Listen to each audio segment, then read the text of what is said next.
தமிழ் மக்களே வணக்கம். போன வருடம் அக்டோபர் 7ஆம் தேதி இஸ்ரேலியர்கள் நோவா மியூசிக்கல் ஃபெஸ்டிவலை சந்தோஷமாக கொண்டாடிக்கிட்டு இருந்தாங்க. அந்த நேரத்தில் வந்த ஹமாஸ் தீவிரவாதிகள் காக்கா குருவியை சுடுவதைப் போல பெண்கள் குழந்தைகள் என்றும் பாராமல் அவர்களை சுட்டு கொன்றார்கள். அது பழைய நியூஸு. குழந்தைகளின் தலையை வெட்டி மகிழ்ந்தார்கள் ஹமாஸ் தீவிரவாதிகள். 225 பேரை பிணைய கைதிகளாக பிடித்தும் சென்றார்கள். அங்கு கொண்டு போய் அங்குள்ள பெண்களை கற்பழித்து மகிழ்ந்தார்கள். இதுவும் பழைய நியூஸ் தான். அதற்கு பதிலடிதான் இன்னும் காசா நிலப்பகுதியில் இஸ்ரேல் இராணுவம் அவர்களுக்கு கொடுத்து கொண்டு இருக்கிறது. அதே மாதிரி நானும் இஸ்ரேலை பழி வாங்க போகிறேன் என்று தூதரகத்தை தாக்கியதற்கு பழிக்கு பழி வாங்குகிறேன் என்று 300 ராக்கெட்டுகளை இஸ்ரேலை நோக்கி வீசியது ஈரான். அத்தனையும் வெட்டு இஸ்ரேல் அயன் டோமை வச்சு அத்தனையும் அழித்து விட்டது. ஜோர்டான் மேலே பறந்த ராக்கெட்டுகளை ஜோர்டானும் தாக்கி அழித்து விட்டது. ஜோர்டான், அது நாங்கள் இஸ்ரேலை அழிக்க விட்ட ராக்கெட்டுயா, அதையே இன்டர்செப்ட் பண்ணி அழிக்கிற? முஸ்லீம் நாடாக இருந்துக்கிட்டே எங்களை ஆதரிக்க மாட்டேங்கிறிய, இது நியாயமா அப்படின்னு கேட்டது ஈரான். எங்கள் பார்டரை தாண்டி ஒரு ஈரான் காக்கா கூட பறந்தா நாங்கள் சுட்டு தான் வீழ்த்துவோம் என்ற பதிலை கேட்டு படுஷேம ஆயிட்டாங்க அந்த ஈரான்காரங்க. சரி, இஸ்ரேலை நோண்டி விட்டோம், விளைவுகளை பற்றி கவலைப்படாமல் அவன் ஈரான் மக்களை கொல்ல ஆரம்பிக்கிறதுக்கு முன்னால் இஸ்ரேல் நம்ம 5 நியூக்ளியர் பவர் ஸ்டேஷனை அடிப்பான் ஐயா, குறி வச்சு அடிச்சிருவானே என்று ஈரான் அணு உலைகளை மூடி 10 நாள் லீவ் விட்டுச்சு. அணு உலையில் வேலை பார்த்த இன்ஜினியர்களை நீங்கள் லீவில் போய் ஜாலியாக என்ஜாய் பண்ணிட்டு வாங்க அப்படின்னு சொல்லி அனுப்பிச்சிடுச்சு. இப்போ என்னாச்சுன்னா, கருணாநிதி ஆட்சி மாதிரி ஈரானில் கரண்ட் கட்டு, தண்ணீர் தட்டுப்பாடு, மக்கள் குடங்களை தூக்கி கொண்டு வீதிக்கு போராட வந்து விட்டார்கள். மக்கள் இருளில் தவிக்கிறார்கள். ரேஷன் கார்டை சரண்டர் பண்ணலாமான்னு யோசிச்சுக்கிட்டே இருக்காங்களாம். ஏசி ஃப்ரிட்ஜு என்று சுகமாக வாழ்ந்தவர்களுக்கு பாலஸ்தீனர்களைப் போல வாழ வேண்டியது வந்துவிடுமோ என்று பயம் தொத்திக் கொண்டது. ஈரானை தாக்கும் விஷயத்தில் இஸ்ரேல் அமைதி காக்க வேண்டும், இல்லை என்றால் அது உலக மகா யுத்தத்தில் கொண்டு போய் விட்டுரும் என்று அமெரிக்கா, ஐரோப்பிய நாடுகள் எல்லாம் இஸ்ரேலை காலை பிடிச்சு கெஞ்சுது. தாக்குவது எப்படி, எப்போது, எந்த நேரத்தில் என்பதை எங்கள் மந்திரி சபை முடிவு செய்யும். அதோட மணவாளக்குறிச்சி ஜோசியர்கிட்டையும் நாள் குறித்து கேட்டிருக்கோம். அது வந்ததும் எங்கள் தாக்குதலை ஆரம்பிப்போம், புரிஞ்சுதா என்று நேத்தன்யாகு அண்ணன் கிளீனாக சொல்லிட்டார். இஸ்ரேல் விமானப்படையை அனுப்பி ஈரானுக்குள் ஊடுருவி அணுகுலைகளை தாக்குமா என்று எனக்கு ஃபோன் போட்டு சும்மா தொந்தரவு பண்ணாதீங்கப்பா. நான் என்ன மகுவா மைத்ரா மாதிரி வெளியே பிதுக்கிக்கிட்டு இஸ்ரேலை பார்த்துக்கிட்டா இருக்கேன். நம்ம நண்பர் பிண்டோ அங்கேருந்து வீடியோ அனுப்புவார், அதை போட போகிறேன். அது வரைக்கும் ஸ்டாலின் பேச்சை கேட்டு ரசித்து சிரிச்சுக்கிட்டு இருங்கப்பா. சொல்கிறது புரியுதா? எங்களை தாக்கிவிட்டு ஒருத்தன் நிம்மதியாக கஞ்சி குடிச்சுக்கிட்டு இருந்துட முடியுமா? கட்டட கழிவுகளுக்கு நடுவே உட்கார்ந்து தான் குபூஸ் எல்லாம் சாப்பிட முடியும். அதுதானே இஸ்ரேலிய சட்டம் சொல்லுது.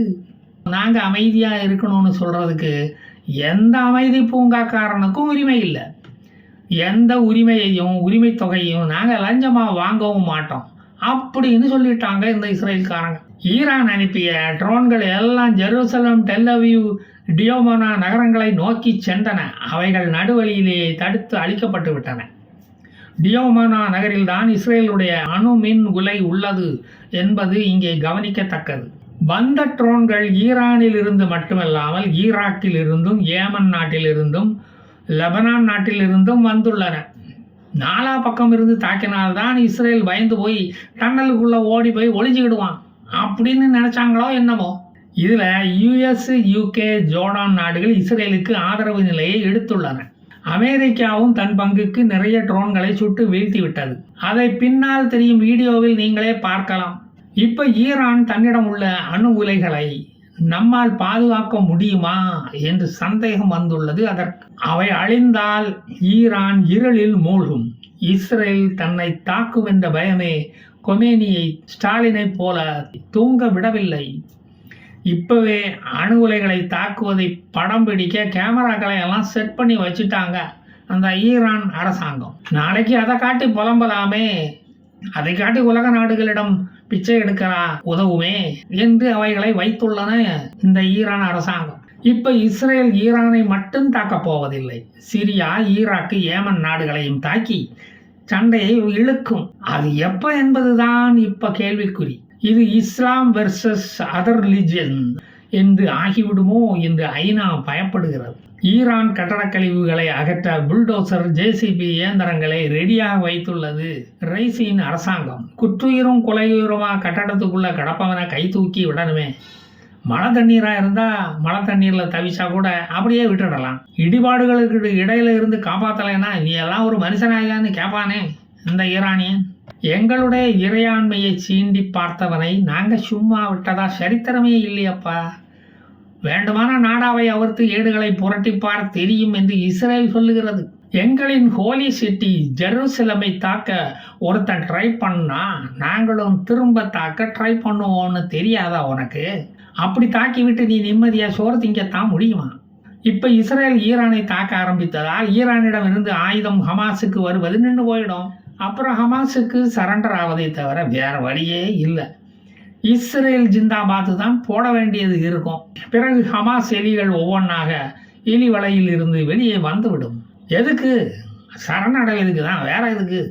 ஈரானின் எண்ணெய் கிணறுகளை இஸ்ரேல் முதலில் கைப்பற்றும் அல்லது அவைகளை கொழுந்து விட்டு எரிய வைக்கும். உலக சந்தையில் பெட்ரோல் டீசல் விலை எகிரும். 65 ரூபாய்க்கு பெட்ரோல் விற்க பாவம் ஸ்டாலின் தான் ரொம்ப கஷ்டப்படுவார், திணறுவார். அதை நினைச்சாதான் வருத்தமா இருக்கு. இண்டி கட்சிக்காரன் எவனும் உதவிக்கு வரமாட்டான் பாவம். It is all in the game பா, don't worry, be happy. Iran இப்பதான் அர்மான் ஆன்டி மிசைல் சிஸ்டம் ஒன்றை ரெடி பண்ணி லோ ஆல்டிடியூடில் 3 டைமென்ஷனல் ரேடார் சிஸ்டம் எல்லாம் வச்சு இயங்கும் விதமாக ஒரு ராக்கெட்டை தயார் பண்ணி இன்ட்ரடியூஸ் பண்ணிச்சு. அதை இந்த போரில் பயன்படுத்த வேண்டியதா போச்சு. அதுக்கு நிறைய பணச்செலவு ஆகும்ப்பா. ஈரானுக்கும் இஸ்ரேலுக்கும் குறைந்தது 1000 கிலோமீட்டராவது தூரம் இருக்கும். இந்த மிசைலை இயக்க நிறைய எரிபொருள் தேவைப்படும். உக்ரைன் வார் நடந்துகிட்டு இருக்கிற இந்த நேரத்தில் ரஷ்யா ஈரானுக்கு உதவுமா என்பது கேள்விக்குறி. பெட்ரோல் தீர்ந்து போச்சுன்னு நடுவழியில் வண்டியை நிறுத்தின மாதிரி போரை நிறுத்திட்டு போக வேண்டியதான், வேற வழி இல்லை. ஒரு ராக்கெட்டை விட்டால் இஸ்ரேலிடம் இருந்து 10 விமானங்கள் பறந்து டெஹ்ரான் நோக்கி வரும். இஸ்ரேல் பேராண்டி சும்மா இருக்க மாட்டானே. ஈரான் விட்ட எல்லா ராக்கெட்டுகளையும் இஸ்ரேல் தாக்கி அழித்து விட்டதை கேள்விப்பட்ட ரைசிக்கு பிபி ரைஸ் ஆகி விட்டதாம். என்னடா ராக்கெட்டு தயாரிக்கிறீங்க, பேசாம சிவகாசியிலே ஆர்டர் கொடுத்து இருக்கலாம் போல இருக்க. அதுவாவது லாங் ரேஞ்ச் பறந்து போகும். ஈரான் ராக்கெட் ஒன்று கூட இஸ்ரேலை போய் தாக்கி அழிக்கவில்லை. அட்லீஸ்ட் இராணுவ முகாம் காம்பவுண்டு சுவரையாவது தாக்கி அடிச்சிங்களாடா? என் தாடி மூஞ்ச எங்க கொண்டு போய் வைக்கிறது என்று பொறிந்து தள்ளிவிட்டாராம் ரைசி. ஈரானின் எலக்ட்ரோ ஆப்டிக்கல் சர்ச் சிஸ்டம் சரியாக வேலை செய்யுமா?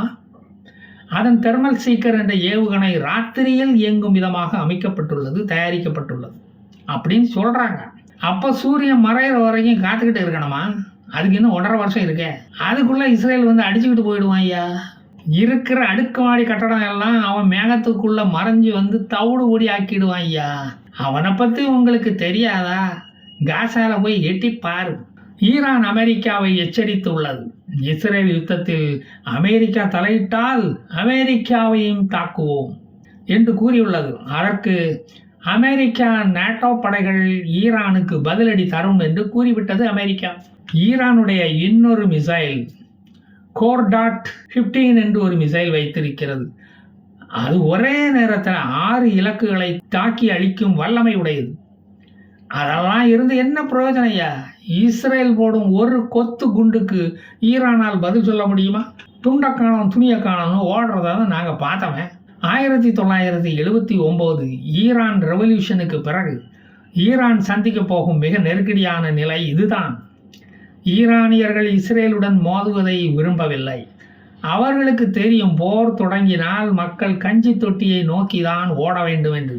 பாலஸ்தீன அகதிகள் போல பாத்திரங்களுடன் முகாம்களுக்கு ஓட அவர்களுக்கு விருப்பம் கொஞ்சமும் இல்லை. ஈரானியர்கள் சுக ஜீவிதம் நடத்தி வருபவர்கள். ஏசி ஃப்ரிட்ஜ் இல்லாத ஒரு வாழ்க்கையை அவர்களால் நினைத்து பார்க்க முடியவில்லை. உக்ரைனியர்களையும் பாலஸ்தீனர்களையும் போல ஈரானியர்களையும் உலக நாடுகள் இனி பார்க்கும்.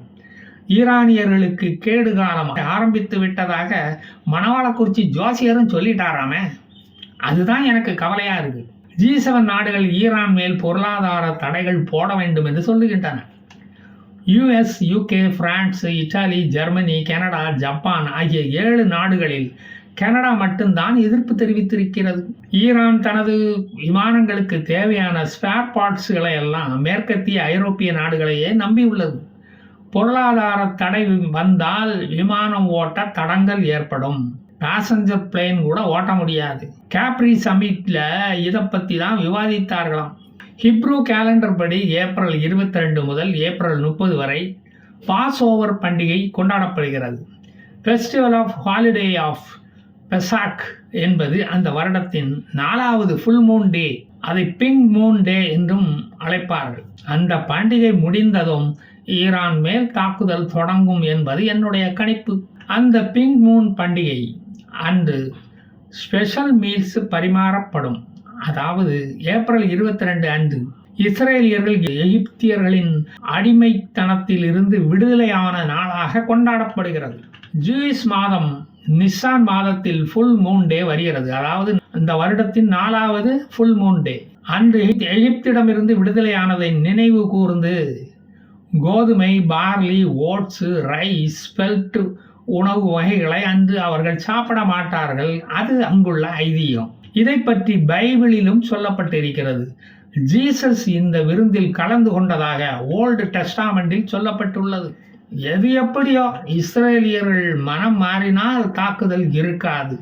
போர் வர வேண்டாம் என்று நாமும் பிரார்த்திப்போம். ஜெய் ஹிந்த்.